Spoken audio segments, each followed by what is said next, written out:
Hi, it's Polly with Get Busy Thriving, and I've been noticing in some coaching that I've been doing and in some deeper research that I've been discovering around the ideas that I wanted to share with you around self acceptance and self compassion. I think they're beautiful concepts to study and apply, and I want to share a little bit of the insights that's coming to me as I explore these areas and how it relates to number one, eating disorder recovery, which is most of the coaching that I do.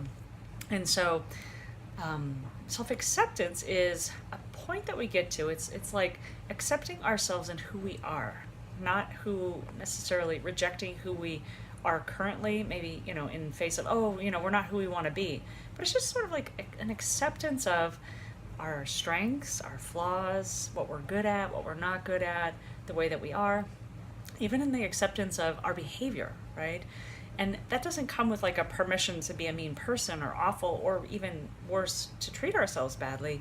But it's sort of like there's a phrase in the work of Landmark Forum, which is once you see what is, and it's like, what is, okay, so what? So this is how I am, so this is who I am. And there's a great line, something around when you recognize and you accept who you are, then you can change.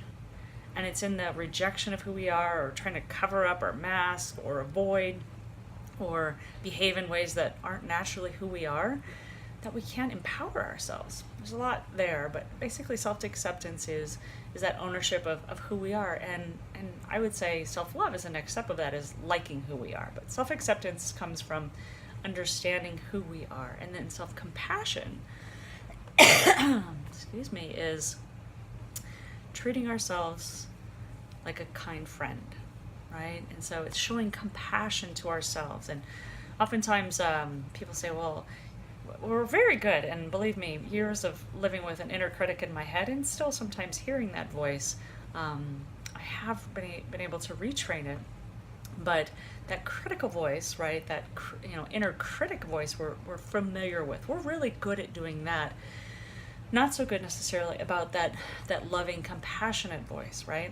But I want to remind you that you are probably a compassionate person in the world. You probably feel for other people and do kind things towards other people, or you comfort a friend when they don't feel well, or somebody's beating up on themselves. You're quick to say, no, you are pretty to your children, or no, you can do this if they lose a job or something, like, you'll bounce back, right? It's those ways that we're compassionate to other people. So you already have that trait, you already have that strength. Now it's applying it towards yourself, right? And so what I was becoming aware of in some coaching that I've been doing recently is I've come to realize that I think self-compassion, acceptance and compassion, but specifically the compassionate approach, right? And if you dig into what self-compassion is and all the ways that you can express it and practice it, I think it's the glue that makes recovery from an addiction, especially eating disorders, lasting recovery, right? And so it's when we can not only accept ourselves, but be compassionate to ourselves in our imperfections, because what happens is we're raised by well-meaning parents, and in a lot of situations, and I can't go into all of them, that could arise in any healthy or dysfunctional family, anything from neglect, criticism,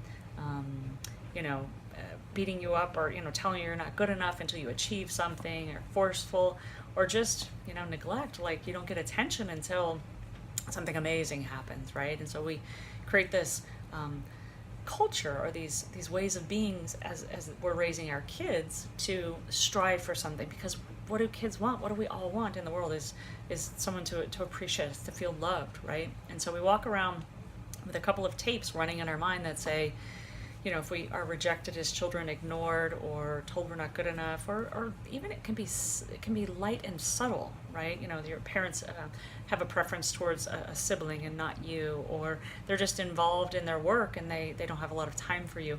We start to, as children, believe something's wrong with me. And it's inherent in most children, right?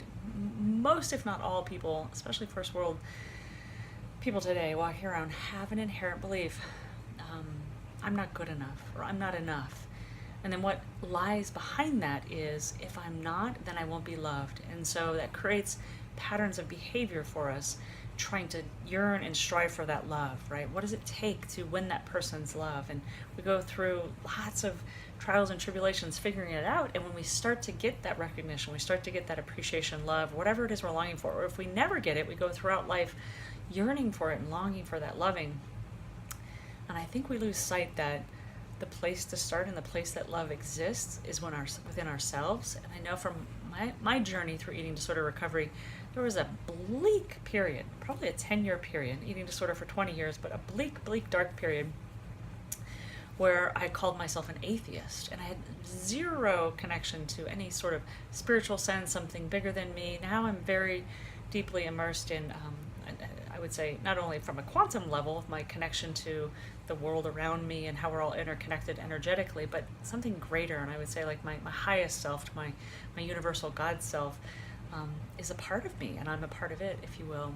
And so creating that connection and understanding that, you can then come from a place of I am love, right? And without that understanding, you're continually striving for love from other people, right? We seek love and acceptance and approval from other people. So it has a striving and people pleasing and not wanting to make mistakes or upset people, and making sure everybody else's needs are met with the exclusion of our own needs. And so when we can flip that around and begin to accept ourselves and love ourselves, let's say unconditionally, that compassion is laced with that unconditional love. And when we feed ourselves with our own unconditional love, we can, I believe, begin to authentically step into a life where we own who we are and we like that person, right? And in some coaching I've been doing, I'm seeing that, the lack of being imperfect, or the ability to be okay with being imperfect, because as human beings, we are imperfect, right? We're not going to do everything perfectly all the time. And so imperfection is seen as flawed, right? Like something's wrong with me, and we don't want that, right? Because then we won't be loved. But then what happens is we create this feeling of unworthiness, like I'm imperfect, I'm unworthy of love, and then the downward spiral goes from there. And instead, when we can realize I accept myself for who I am, and I generally like that person, that self-love on top of self-acceptance, and then we treat ourselves with compassion, we release the need to be perfect, right? And I think it's people that create great things in the world, I have found that somehow they were raised in a family or in a unit. They were raised with an understanding that it's okay to be imperfect. You can make mistakes. Things are going to get broken. You're going to fall down, but then what do you do about it, right? And when we feel like we would be continuing the perpetuation of a belief that we're not, or a belief that we're not worthy, something's wrong with us, we're imperfect, we're broken, when we continue to perpetuate that belief, we doom ourselves to only have more of that in the future, I would say. And instead, when we can begin to accept our own imperfections, and we don't need striving for doing everything perfectly, people pleasing on the outside for the need for love, we can give ourselves our own dose of love, right?